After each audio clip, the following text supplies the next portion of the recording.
ఇక ఇంతకుముందే మనం మాట్లాడుకున్నట్టు ఓబీలో చాలామంది కాంట్రాక్ట్ ఎంప్లాయీస్ ఉన్నారు. దాదాపుగా 22,000 మంది కాంట్రాక్ట్ ఎంప్లాయీస్ ఉన్నారు. కేసీఆర్ గారు ఆనాడు కూడా మినిమం వేజెస్ ఇవ్వాలని చెప్పి జీవో ఇవ్వడం జరిగింది. మేము ఇవాళ అడిగేది ఒకటే కాంగ్రెస్ గవర్నమెంట్ని, హై పవర్ కమిటీ ఏవైతే జీతాలు డిసైడ్ చేస్తుందో ఆ జీతాలు ఇవ్వాలని చెప్పి మేము డిమాండ్ చేస్తూ ఉన్నాం. ఎట్ ద సేమ్ టైం 1990 దాన్ని 12-3 సెటిల్మెంట్ అంటారు. ఆనాడు కాంట్రాక్ట్ ఎంప్లాయర్స్ ఒక 2,000 మందిని డైరెక్ట్గా పర్మనెంట్ చేయడం జరిగింది. ఇప్పుడు ఉన్నటువంటి 22,000 మంది కాంట్రాక్ట్ వర్కర్స్ని కూడా ఆ 12-3 సెటిల్మెంట్ ప్రకారం పర్మనెంట్ చేయాలని చెప్పి నేను యాజమాన్యాన్ని డిమాండ్ చేస్తూ ఉన్నాను. దీనికోసం ఖచ్చితంగా పోరాటం చేస్తాం, సాధిస్తామనేటటువంటి విశ్వాసం కూడా నాకున్నది. ఇవాళ మనకు సింగరేణికి తోడు మరి హెచ్ఎంఎస్ కూడా కలిసి వచ్చింది కాబట్టి ఖచ్చితంగా ఆ పోరాటంలో ముందుంటాం, విజయం సాధిస్తామని అనుకుంటున్నాం. ఇవాళ సందర్భం చరిత్రలో నిలబడిపోతుంది.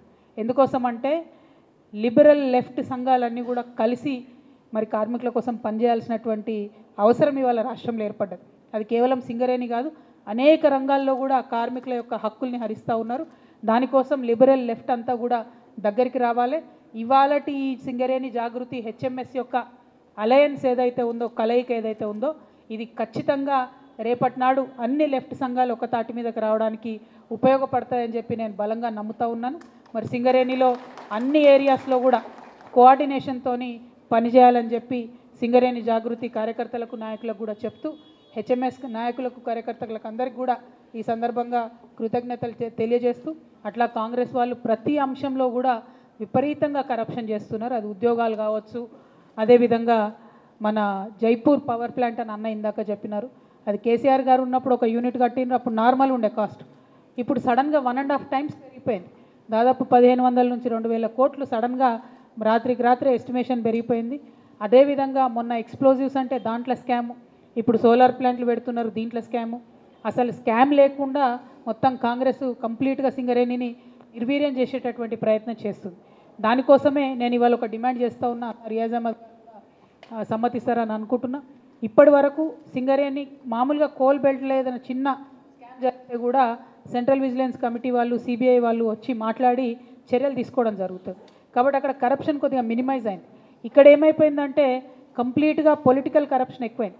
ఆనాడు కేసీఆర్ గారికి ఆరాటం ఎట్లా ఉన్నాయంటే సింగరేణిని వీళ్ళు ఇప్పటివరకు ధ్వంసం చేసి ఉమ్మడి ఆంధ్రప్రదేశ్లో దీన్ని కాపాడుకోవాలి అని చెప్పి ఎక్కడా కూడా పొలిటికల్ కరప్షన్ లేకుండా A to Z మానిటర్ చేసి తను చేసినటువంటి పరిస్థితిని మనం చూసినాం. కానీ ఇవాళ అటువంటి భయం లేదు. కాబట్టి మొత్తం పొలిటికల్ కరప్షన్ మరీ ఎక్కువైపోయింది సింగరేణిలో.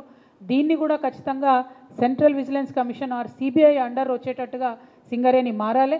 అప్పుడు మాత్రమే నిజమైనటువంటి లాభాలు కార్మికులకు పోతాయి, ప్రజలకు పోతాయి అనేటటువంటి అంశాన్ని కూడా మేము ఈ సందర్భంగా తెలియజేస్తూ దానికోసం కూడా ప్రయత్నం చేస్తాం.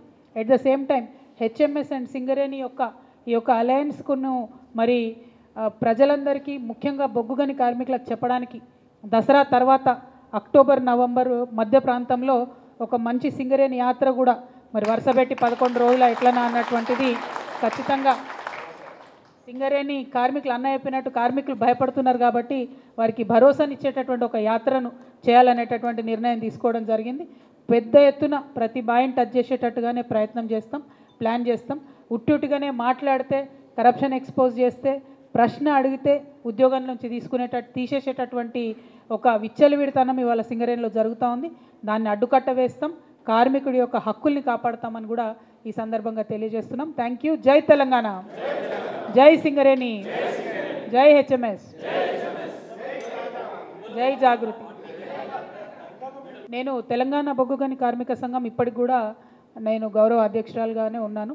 కాబట్టి క్షేత్రస్థాయిలో ప్రభుత్వానికి వ్యతిరేకంగా పనిచేస్తున్న ప్రతి ఒక్కరు, అది టీబీజీ కేసు కావచ్చు, హెచ్ఎంఎస్ కావచ్చు, అందరం కూడా కలిసి పనిచేయాల్సిందే. మీరు చెప్తారా? సింగరేణిలో కామ్రేడ్స్ ఆల్రెడీ మేము తయారు చేసినాం. ఏంటిది? సింగరేణి కార్మిక సంఘాల ఐక్య వేదిక. దీంట్లో హెచ్ఎంఎస్ ఉంది, ఐఎఫ్టీ ఉంది, ఏఐఎఫ్టీ ఉంది, సింగరేణి తెలంగాణ ఉద్యోగుల సంఘం ఉంది, సింగరేణి గని కార్మిక సంఘం ఉంది, విప్లవ కార్మిక సంఘాలు అన్నీ మనతో ఉన్నాయి. మేము పని చేస్తున్నాం. ఎందుకంటే వాళ్ళ మీద నమ్మకం లేదు, గెలిచిన సంఘాలపైన నమ్మకం లేదు. కోవర్ట్ ఆపరేషన్ చేస్తున్నారు, ఏ ఉద్యమాన్ని కూడా నీరుగార్చే ప్రయత్నం చేస్తున్నారు, కొలిక్కి వచ్చే విధంగా చూస్తలేరు. కనుక మేము సపరేట్గా పెట్టినాం. అది కూడా ఆల్ మైన్స్లో ఒకసారి వాళ్ళతో కూడా సమావేశం ఏర్పాటు చేస్తాం. ఆల్రెడీ ఉన్నది సింగరేణి కార్మిక సంఘాల ఐక్య వేదిక. దీంట్లో ఓన్లీ విప్లవ కార్మిక సంఘాలు, హెచ్ఎంఎస్, జాగృతి, ఇప్పుడు జాగృతి కూడా మనతో వచ్చింది, జాగృతి కూడా మనతో ఉంటుంది కనుక దాంట్లో నో డౌట్ 100% కొట్లాడుతున్నాం. ఎందుకంటే తెలంగాణ మూమెంట్లో కూడా కొన్ని రాజకీయ పార్టీల వాళ్ళు ఇంట్లో ఉండి కూడా తెలంగాణ మూమెంట్ను ద్రోహం చేసే ప్రయత్నం కొత్తగూడెంలో, మనుగూరులో సమ్మె కాలే, చేయనివ్వలే. ఇక్కడ మనం గుత్పలు పట్టుకున్నాం, విప్లవ కార్మిక సంఘాలు మేము గుత్పలు పట్టుకున్నాం కాబట్టి ఇక్కడ 100% సమ్మె జరిగింది, ఒక బొగ్గు పిల్ల రాలే, సక్సెస్ అయింది. ఆ అనుభవంతో మేము వాళ్ళని దగ్గర తీసుకుంటాలి, మేము అందరం కలిసి అంటే ప్రధానంగా ఇవాళ అనేక అంశాలు చర్చకు వస్తున్నాయి. రోజుకొక విషయం అనేక రాజకీయ పార్టీల్లో కూడా జరుగుతూ ఉన్నాయి. సీఎం గారు ఒక మాట మాట్లాడితే తెల్లారులేస్తే వెంటనే అర్ధగంట లోపల కోమటిరెడ్డి రాజగోపాల్ రెడ్డి గారు ఒక ఖండన ఇస్తారు. బండి సంజయ్ అన్నని పట్టుకొని డైరెక్ట్గా ఈటెల రాజేందర్ గారు వార్నింగ్ ఇస్తారు. అట్లా మొత్తం అన్ని పార్టీలలో కూడా ఏదో ఒకటి నడుస్తూనే ఉన్నది, అందులో పెద్ద ఆలోచించేదేం లేదు. సో ప్రత్యేకమైనటువంటి దృష్టి బీఆర్ఎస్ మీదనే పెట్టాల్సినటువంటి అవసరం కూడా లేదు. అల్టిమేట్గా మేము అన్ని రాజకీయ పార్టీల్లో ఉన్నటువంటి అందరు నాయకులం కూడా కోరుకునేది ఒకటే, ప్రజలు బాగుండాలి, అదేవిధంగా ప్రజలకు మేలు చేసే పార్టీలు, నాయకులు బాగుండాలని కూడా కోరుకుంటున్నాం. దానికోసమే అందరం కూడా ప్రయత్నం చేస్తాం. Thank you. జై తెలంగాణ.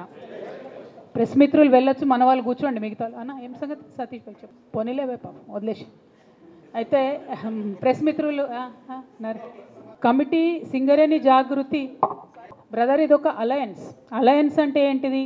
సింగరేణి జాగృతికి అన్ని ఏరియాలలో కమిటీలు ఉంటాయి, హెచ్ఎంఎస్కు అన్ని ఏరియాలలో కమిటీలు ఉంటాయి. కానీ సమైక్య ఉద్యమాలు చేస్తాం, సమైక్యంగా కార్మికుల సంక్షేమం కోసం పనిచేస్తాం, సమైక్యంగా కార్మికుల హక్కుల కోసం కూడా పోరాటం చేస్తాం. అందులో ఎటువంటి అనుమానం లేదు. ఎవరి సంఘం వాళ్ళకు ఉంటుంది, ఎవరి ఆఫీస్ వాళ్ళకు ఉంటుంది. అవసరమైన కాడ షేర్ చేసుకుంటాం, అవసరమైన కాడ కలిసి ఉంటాం. కమిటీలలో షేర్ చేసుకోవాలనేటటువంటి ఆలోచన ఉంటే ఫ్యూచర్ ఎస్. కానీ రెండిటి మధ్యలో, రెండు సంస్థల మధ్యలో అలయన్స్. ఈ అలయన్స్లో రెండు కాదు ఇంకా చాలా సంస్థలు కూడా చేరుతాయి. ఎందుకోసం అంటే ఇవాళ గెలిచినటువంటి ఐఎన్టీయూసీ, ఏఐటీయూసీ కూటమి ఏదైతే ఉన్నదో నిట్ట నిలువున సింగరేణి కార్మికుల యొక్క సంక్షేమాన్ని పాతర పెడుతున్నటువంటి పరిస్థితి కనబడుతుంది.